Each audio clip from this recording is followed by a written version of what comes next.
الحمد لله نحمده ونستعينه ونستغفره ونؤمن به ونتوكل عليه ونعوذ بالله من شرور أنفسنا ومن سيئات أعمالنا ومن يهده الله فلا مضل له ومن يضلله فلا هادي له وأشهد أن لا إله إلا الله وحده لا شريك له وأشهد أن محمدا عن سيدنا نبينا مولانا محمد عبده ورسوله صلى الله تعالى عليه وعلى آله وأصحابه وبارك وسلم تسليما كثيرا. أما بعد فأعوذ بالله من الشيطان الرجيم. بسم الله الرحمن الرحيم.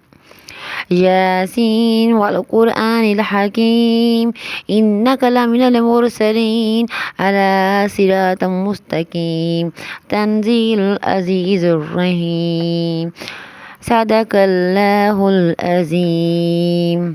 میری پیارے بہن بھائیوں، السلام علیکم. میں ہوں آپ کی بہن بنت ہوا. آج میں آپ کے لیے لائی ہوں سچی باتیں حقیقت پر مبنی جو پہلے گزر چکی ہیں ہمارے صحابہ پر اور صوفیاء کرام پر. میں آپ کے لاتی ہوں حدیث کا مفہوم، آیات کا ترجمہ، اس کے ساتھ ہی آپ بہن بھائیوں کے مسئلے مسائلوں کا حل، مسنون اور مجرب وظیفے. آج میں آپ کے لائی ہوں سچا واقعہ. اللہ تعالیٰ کی تلاش میں جنگل کو نکل گئے. آپ سے روزانہ گزارش ہوتی ہے کہ آپ نے میری ویڈیو کو فل واچ کریں، چینل کو سبسکرائب، لائک اور شیئر کریں، اور آپ جو بہن سبسکرائب، لائک اور شیئر کر چکے ہیں وہ آگے زیادہ سے زیادہ شیئر کریں تاکہ اللہ تعالیٰ آپ کو جزائے خیر دے اور مجھے اس کا صلہ اس دنیا میں بھی دے اور آخرت میں بھی. سبحان اللہ. میرے پیارے بہن بھائیوں، آج میں آپ کو بتا رہی ہوں موضوع ہے اللہ تعالیٰ کی تلاش میں جنگل کو نکل گئے. اس شخص کی یہ بات حضرت ابراہیم بن ادہم کے دل میں اتر گئی کہ وہ پہلے ہی سے تلاش میں تھے کہ کسی طرح اللہ تعالیٰ کا تعلق نصیب ہو جائے. اس واقعے کو اللہ تعالیٰ نے ان کی ہدایت کا ذریعہ بنا دیا. انہوں نے سوچا کہ واقعی جس طرح اس محل میں اونٹ کو تلاش کرنا بے وقوفی ہے، اسی طرح اس محل میں رہتے ہوئے اللہ تعالیٰ کے ساتھ تعلق قائم کرنے کی کوشش بھی نہ سمجھی ہے. اس کے لیے قربانی دینی پڑے گی. چنانچہ انہوں نے بلخ کی بادشاہت کو خیر آباد کہا اور جنگل کی طرف نکل گئے. ایک عرصہ دراز تک جنگل میں اللہ تعالیٰ کی یاد میں مشغول رہے اور اللہ تعالیٰ کے تعلق سے مالا مال ہو گئے. سبحان اللہ، سبحان اللہ، سبحان اللہ. میرے پیارے بہن بھائیوں، یہ ہمارے لیے سوچنے کی بات ہے. کیا سچ کیا جھوٹ، یہ سب کتابوں میں موجود ہے. حدیث کی کتابیں ہیں جو میں آپ تک پہنچاتی ہوں تاکہ آپ کو اس سے فوائد ملیں. آج کل انسان دنیا کی رغبت میں اتنا مشغول ہو گیا ہے، دین اور اللہ تعالیٰ کے بتائے ہوئے راستوں سے بہت ہی دور چلا گیا ہے. میری کوشش یہی ہوتی ہے کہ آپ کو بات بات کو سمجھا کر آپ تک پہنچاؤں تاکہ کچھ آپ کو اس سے فوائد ملیں اور مجھے بھی اس سے فوائد حاصل ہوتے ہیں. سبحان اللہ. میرے پیارے بہن بھائیوں، دین راحت بخش ہے. بہرحال یہ دنیا بے ذات خود راحت بخش نہیں بلکہ ایذا بخش ہے اور تکلیف بخش ہے. البتہ دین راحت بخش ہے.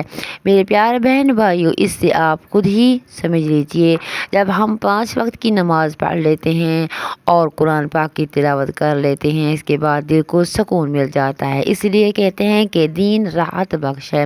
اصل راحت بخش چیز اللہ کی یاد ہے، اللہ تعالیٰ کی اطاعت، گناہوں سے اجتناب ہے. ان چیزوں سے انسان کو راحت ملتی ہے. انسان کو جتنا دین پر عمل کرنا نصیب ہوگا اتنی ہی اس کو راحت نصیب ہوگی اور اتنا ہی اس کو سکون ملے گا. چاہے وہ جھونپڑی میں رہتا ہو یا جھونپڑ میں رہنے والا شخص، اگر اللہ کا نیک بندہ ہے اور دین پر چلنے والا ہے تو ان بادشاہوں سے اور ان امیروں اور وزیروں سے جو محلات میں زندگی زندگی گزار رہے ہیں، لاکھوں گناہ راحت و سکون میں ہے۔ سبحان اللہ۔ اس لیے کہ سکون اور راحت کی چیز کسی کے پاس موجود ہوتی، وہ ہے دین اور شریعت پر عمل۔ یہ سکون کی گولی ہے، جو شخص اس کو کھائے گا وہ چاہے جہاں کہیں سو جائے اس کو نیند آ جائے گی۔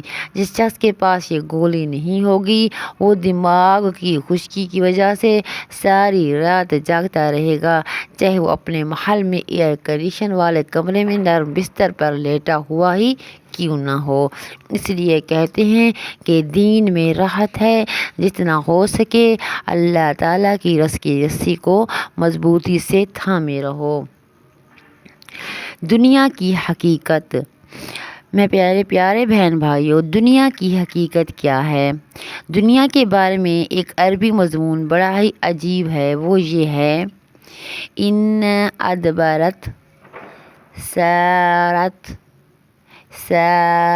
علی المرء حسرة وإذا أقبلت وكانت کثیرا حمومها، یعنی جب انسان کے پاس دنیا آتی ہے تو غم و فکر، پریشانیاں اور تکلیفیں لے کر آتی ہیں، اور جب دنیا جاتی ہے تو حسرت چھوڑ کر جاتی ہیں۔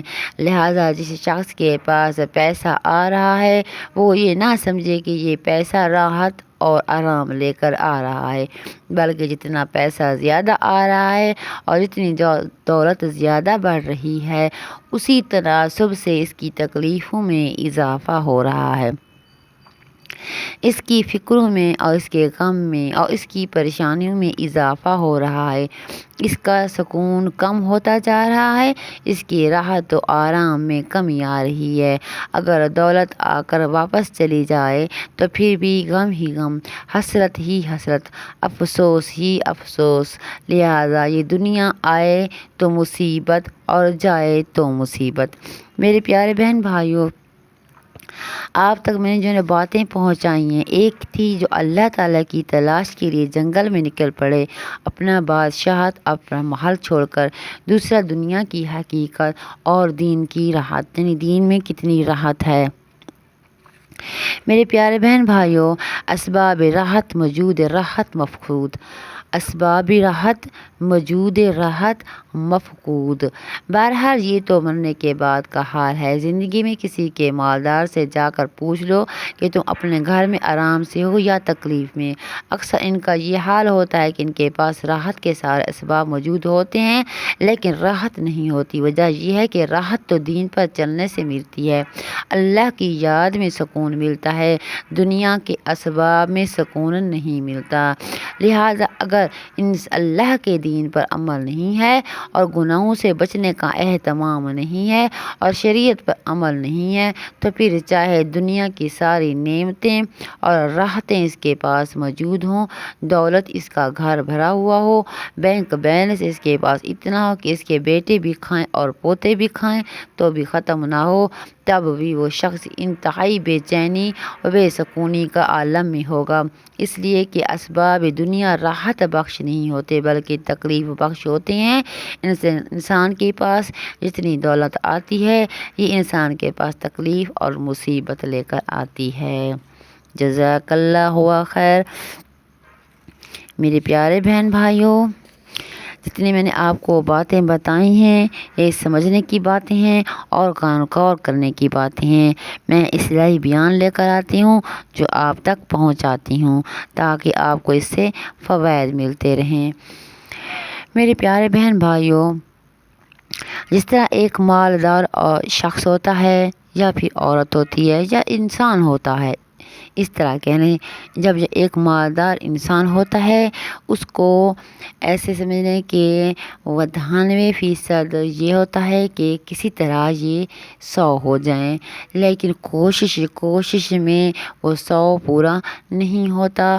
زندگی کی گھڑی ٹک ٹک کرتی ہوئی چلتی جا رہی ہے۔ جس طرح آج جمعہ ہے، پچھلا جمعہ گزر گیا، ایک ہفتہ زندگی کا گزر گیا، اسی طرح سال گزر رہے ہیں، سالوں کے سال آتے جا رہے ہیں، گزرتے جا رہے ہیں، دن گزرتے جا رہے ہیں، پتہ نہیں چلتا۔ انسان کی حفظ حرص پورا نہیں ہوتا، لہٰذا ہمیں دنیا میں ان چیزوں کی مال و دولت اکٹھا کرنے کی خواہش نہیں ہونی چاہیے، بلکہ اتنا ہو کہ بیمار کے لیے پیسہ ہو اور علاج کے لیے پیسہ ہو، اولاد کے بچوں کے کپڑوں اور وغیرہ چیزوں کی ضرورت کے لیے پیسہ ہو، اور بس۔ اس کے ساتھ ہی آپ سب بہن بھائیوں کے لیے دعا، اللہ تعالیٰ آپ کو ہنستا مسکراتا رکھے، خوش باش رکھے، اپنے گھر والوں کے ساتھ، اہل عیال کے ساتھ، ماں باپ کے ساتھ، پوری امت مسلمان کو اپنی حفظ امان میں رکھے۔ جن کے ہاں اولاد ہے اللہ تعالیٰ ان کو لمبی زندگی دے، جن کے اولاد نہیں اللہ تعالیٰ انہیں نورین اولاد عطا کرے، آمین ثم آمین یا رب العالمین۔ میری ویڈیو کو فل واچ کریں، چینل کو سبسکرائب، لائک اور شیئر کریں، آگے زیادہ سے زیادہ شیئر کریں تاکہ ویڈیو یوں ہی چلتی رہے۔ اللہ تعالیٰ آپ کو اپنی حفظ امان میں رکھے۔ آپ نے میرے لیے دعا کرنی ہے، میں نے آپ کے لیے دعا کرنی ہے، اور میری ویڈیو کو فل واچ کریے، مجھے ضرورت ہے۔ اللہ حافظ، پاکستان زندہ باد۔